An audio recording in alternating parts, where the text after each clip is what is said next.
3D printing is super important because we're currently in a stage where traditional wood frame isn't keeping up with the demand.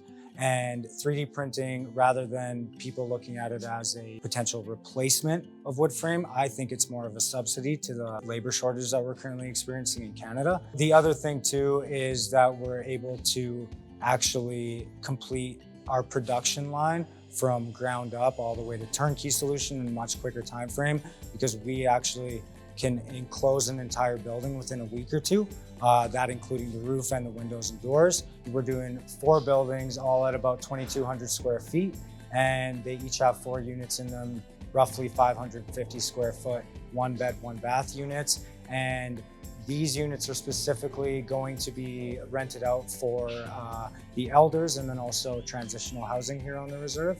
And the hope is to, in the future, do many more for such a good cause. The amount of housing that we're hoping to get to is to be able to start printing subdivisions of hundreds of homes every year. For these buildings specifically, it's really important to have energy efficient windows. And the reason why is because the residents here, we're trying to avoid having them pay large energy bills. So with the mass amount of insulation in the walls, as well as having energy efficient windows as complementary to that, it's really going to help them on the economic side of month-to-month payments.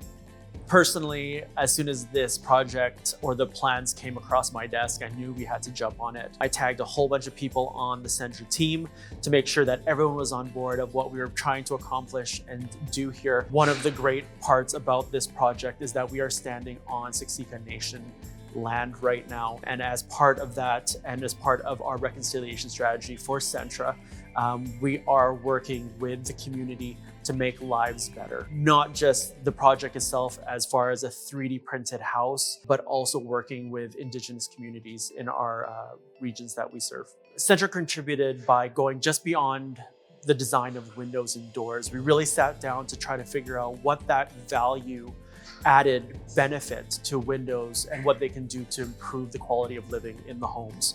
So we worked with the architects at the University of Calgary to figure out what kind of living situation are these people facing, what kind of comfort levels do they want, and how can those windows improve their quality of life for the transitional period that they're in these homes for.